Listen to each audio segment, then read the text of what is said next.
Hey, and welcome back to another episode. Are you consciously designing your life, or are subconscious patterns running the show? Over the last several months, we've been talking about your personal vision statement in between the other episodes. And we've been talking about the power of your vision statement, personally and professionally. And we've talked about 9 other principles before this that go into different ways that you could help shape your vision statement.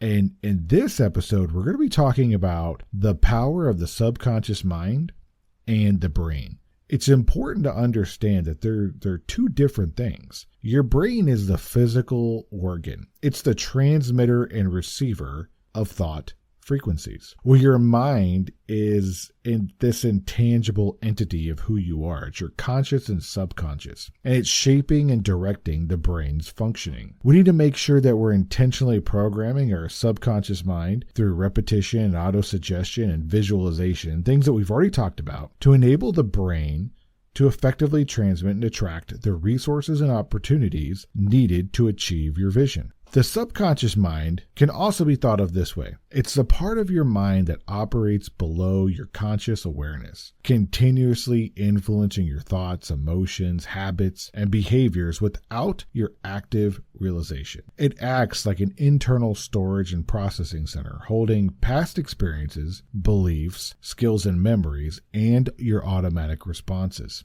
Essentially, it's a powerful mental force behind the scenes, subtly shaping how you perceive reality, respond to events, and make decisions. And if you're having a hard time distinguishing between the two, then this episode is definitely for you. This is Tim Staten with Tim Stating the Obvious. What is this podcast about? It's simple. You are entitled to great leadership everywhere you go, whether it's to church, whether it's to work, whether it's at your house, you are entitled to great leadership. And so in this podcast, we take leadership principles and theories and turn them into everyday, relatable, and usable advice. And a quick disclaimer, this show, process, or service by trademark manufacturer, otherwise does not necessarily constitute or imply the endorsement of anyone that I am employed by or favors them in representation. The views are expressed here in my show are my own expressed and do not necessarily state or reflect those of any employer. So let's talk about the brain here for a minute, right? So the brain as an organ, it is your biological hardware. I view your brain as the computer. It is the tangible things and the tangible structure of your neural tissue, your neurons, and your synapses, right? And just like a computer, without the gold and the copper and the zinc and the electricity flowing through the physical hardware components, your computer wouldn't work. That's why it's even more important to also think about it in a frequency type way. Whereas, you turn on a radio and it has little dials, or it used to have dials, now it has little buttons. But either way, you're either digitally or manually tuning an antenna to different frequencies to tune in to different music or to different talk shows, or you name it, of whatever's on that frequency wave in the air. You're turning that radio and you're tuning it to that right frequency so you can hear the song that you want to hear, or you can hear the talk show that you want to listen to. You're tuning that in to the right thing. And your brain does the same thing. It has a transmitter and a receiver of your thoughts, your ideas. And it's very similar to a radio station. So whatever you're thinking about, you can have the positive side or the negative side to anything, one way or the other. And your brain will focus in and actually tune to the frequencies of the thing that you're tuning into. Whereas your mind, that is the non-physical entity. That is your conscious and subconscious. It's intangible. Like, this is your psychological and emotional software. So I equate the mind as to your operating system. It's the thing that makes things run. And there are things that run in the background to prevent things from happening and for you to fall into traps. And these are mechanisms that we have built in over the year. Just like you have malware on a computer, right? You have not malware on a computer. You have antivirus software on a computer. Your brain and your mind actually has antivirus software built in to help prevent you from getting hurt once you have built up out these past experiences and these templates that you can go, oh, well, these templates look like this. So if I'm in this situation, this is similar to this, I could get hurt. So I'm going to avoid that. It's kind of how your mind works. It's the emotional software. Instead of looking at the templates, it looks for our thoughts. It looks for our beliefs. It looks for our habits and our emotions and our memories. And then it tells the brain how to respond to a different action. So the subconscious mind shapes and guides the brain's action through repeated thoughts and autosuggestion, ultimately determining our behaviors and our outcomes. I equate this to being a kid. As a child, you have all of these subconscious things that come into your mind. Like you're at your house, and how do you learn how to speak whatever language you speak? Because everybody in your house speaks the same language, usually. And you have more cases where you grow up in a bilingual household where people speak two languages, and there's a little learning delay because that child's learning to learn two languages at the exact same time. The brain is working the neurons and the firing of the synapses, and it's also building that subconscious of, oh, I have the confidence to learn how to speak two languages. But on a deeper note, what you say about that child, when you think that child isn't listening, it subconsciously picks up. It listens to the things that are being said about it, and then it internalizes those thoughts. And I've talked about this before. If you're talking negatively about a child, like, oh, this child's so difficult. Oh, this child's a troublemaker. Oh, this child is too much work. Oh, this child is difficult. Oh, this child is this, or whatever you name it. Even if you think that the child cannot understand it or hear it, it subconsciously picks up everything in its environment, internalizes it, and applies it to itself. So eventually the things you say about that child, it will internalize and become the thing that you talk about. That's why it's incredibly important to control those thoughts and speak life into people instead of speaking harsh words. The same is true for if you're going to talk about how great a child is. Be like, oh, this child is well behaved. This child is a hard worker. This child can read at an early age. This child can color very well, shares with others really well. All the positive things that you're saying about that child will then internalize it, apply it to itself, and then in essence become the thing that you are boosting up about that child. We're always developing beliefs and perceptions based on behaviors and the decisions that we make in life. For example, if you're learning how to cook, right? You go over to the stove, you turn it on, you may burn yourself a couple times, but then you're going to learn like, oh, either I'm a really good cook or I'm a bad cook, depending on how many times you burn yourself and whether you can work out those fine motor skills. Or maybe every time you cook, you burn food because you haven't learned the perceptions of temperatures or whatever it is that you want to think about. So therefore, the outcome of something as you say it to yourself of, oh, I burned this, I am not a good cook. If you do that enough, you're going to auto-suggest to yourself that you're not a good cook. But if you burn something, you're like, oh, I burned it this time, I'm going to do better next time. And next time you do better, and you tell yourself, yep, I did better on this, so I'm actually a better cook. You keep telling yourself this stuff over and over and over a period of time, you're going to become a better cook because you told yourself that. Same thing goes with everything else. Whether, you're going to have a good day or a bad day, it all determines on how you're going to auto-suggest it to yourself. It doesn't really matter what the facts are. It matters what your belief and the perception surrounding that fact is that you've assigned to it based on your own perceptions and your own decisions that you've made in life. If we take the same concept and we apply it through a radio station, like we talked about earlier, if I'm going to think and tune in to positive thought and ideas and look for opportunities, my brain is going to tune into frequencies on the same pattern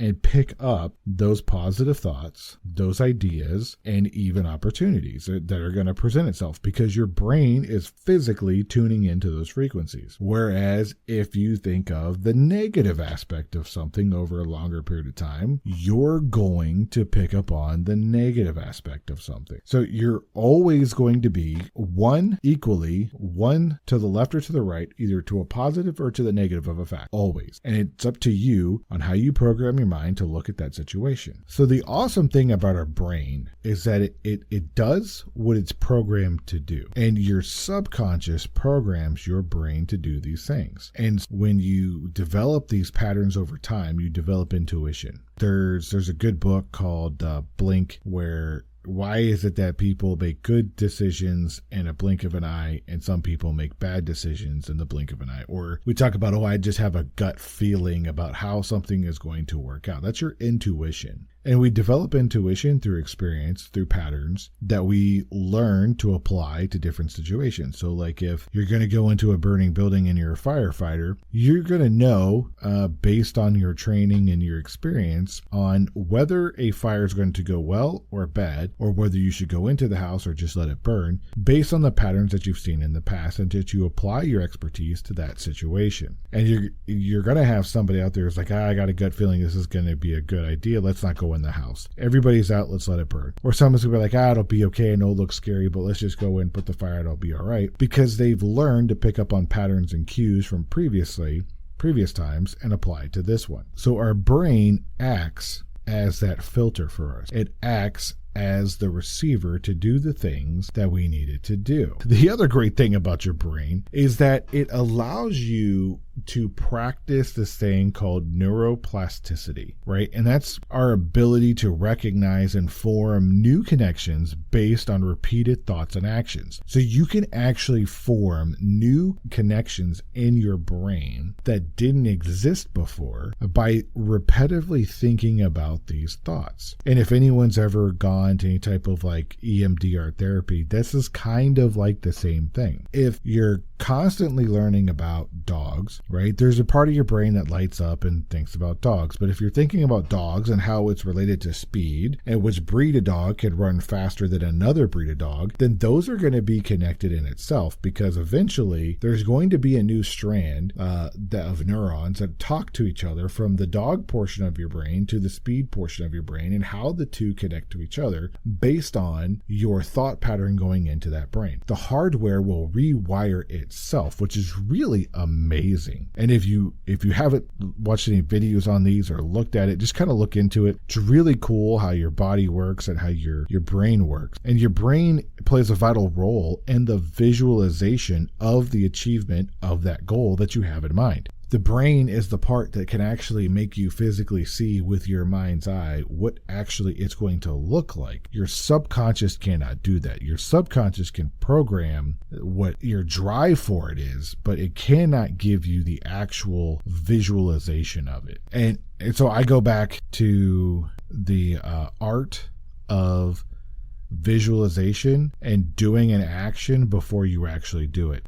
So baseball players, football players, elite soldiers do this as well. So before you're going to do an action, physically do it, in your mind, you mentally rehearse it, doing it over and over and over again. And what'll happen is your brain will actually develop those synapses and those neurons to talk to each other better. So when you actually physically do it, you perform at a higher level than if you've never done it, because you programmed your brain to do it. Now, you've also physically trained your body, so you're going to physically do it better anyway. However, the mental capacity that goes into that is even better. So that's just kind of like one tool of how all of these kind of tie together. I know this is like a sciencey type episode, but it's important to understand the difference between your mind and your brain. And since we can visualize with our brain what things look like, and we develop our goals for our vision, we need to incorporate, our emotions into it to reprogram our subconscious into developing our core values, setting smart goals, and even having a vision board.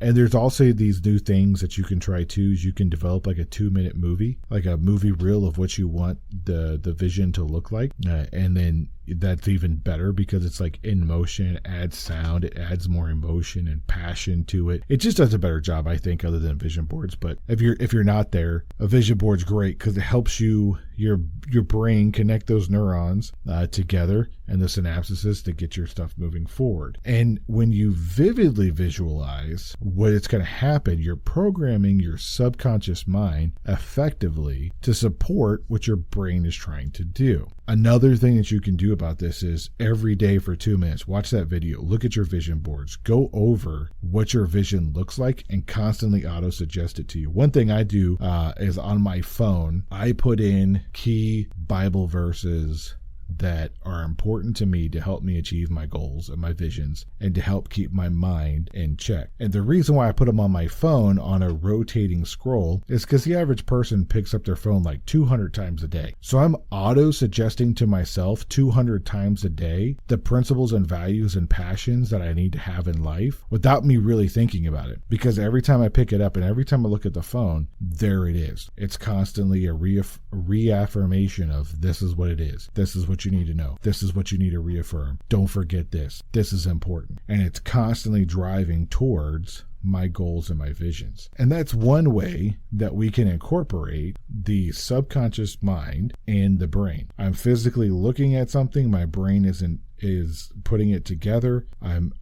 programming the things that I'm seeing. The other thing that you can do is subtly put up things around you, inspirational quotes of things that are going to drive you towards your goals, or statements by people who have done the things that you're trying to do and the things that made them successful. Pictures of what your vision's going to look like, what it looks like to actually achieve it, what it looks like to do it, what it looks like to struggle while you're doing it, what it looks like to fail and then recover from that failure. All of those things that you can put in your life to remind you of what you're doing, you're programming your subconscious mind to do that. And I'm reminded of back when I was in high school in the 90s. They'd have all these cat posters all over the wall and they say, oh, you can do it, you can achieve more, you name it. They had all these cheesy posters up all over the place, but those were a intentional subconscious programming of the mind to let all the students know that they could do whatever it is that you're doing, that they just needed to hang in there, just like that cat's hanging on for dear life, not falling off the balcony or the banister or the door, that you can do it. Over time, we forget that we need to continuously do that to ourselves because no one else is going to do it for you once you get to a certain point. So through either using your phone and your home screen as a tool for auto-suggesting yourself, vision boards, quick videos on your phone that are personalized to you to get you after your vision, all of those things will help program your subconscious mind and rewire your brain. So we talked about what the mind is, the subconscious, we've talked about the mind, the subconscious mind, we talked about the brain, how they work in tandem together. We talked about how to auto-suggest to ourselves, to reprogram our subconscious mind. But what are some of the common pitfalls? Well, some of the common pitfalls are negative self-talk. And I find myself running into this as well.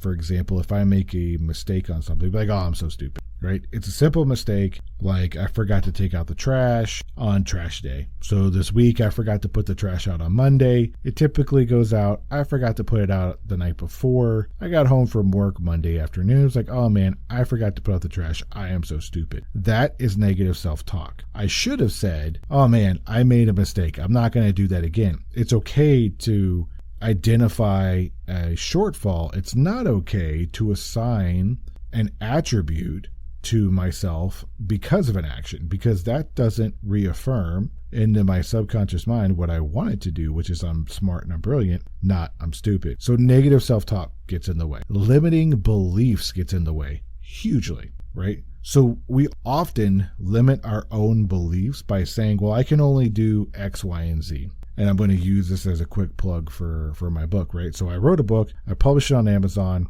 Life Skills You Didn't Know That You Needed, and I limited myself by saying I'm going to sell X amount of books by a certain day, instead of saying I'm going to sell an unlimited amount of books by a certain amount of day. So we put a limiting belief on that. And by doing that, we're subconsciously going to do things that will give us the result that we're looking for. right? Another pitfall is a fear of failure. So that's a real one. A lot of people are afraid of failing. And this goes back to the positive or the negative side of thing, tuning your brain in, right? Everything that I've ever worked on does work out. It will either work on me to make me a better person, or that thing will succeed. Either way, it's going to win. There's no failure. Failure is when I quit. That's when I fail. Another common pitfall is procrastination, right? Not starting and delaying it because we're afraid of whatever reason. If it takes 5 minutes to do the 5 minutes, get after it, go ahead and do it. And it's important to make sure that we have patience and persistence and seeking continuous self-awareness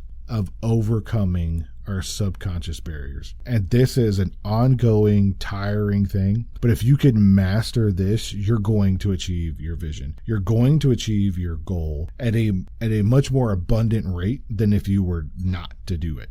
So wrapping up this episode, I would offer up for a practical thing that you could implement today to work on your subconscious mind is put something on your phone that is part of your visualization. What is your vision, personally and professionally? Put them on your home screen on your phone. And so that way, every time you look at your phone, every time you pick up your phone, you're going to subconsciously reprogram your brain. The other thing I would ask you to do is make like a quick 1-minute video of what your vision is. And if you would be so brave to share that, you can go to Tim Stating the Obvious and send me an email, or you can go to our Facebook page or Instagram page and share that on this episode that we'll share on there and say, hey, this is my vision. That also is scary, right? But it would be also super cool to give other people inspiration to be like, hey, you know what? That person did it. I could do it too. So if you do those two things, I guarantee you are going to improve reprogramming your subconscious mind and your brain to do the things that you need to do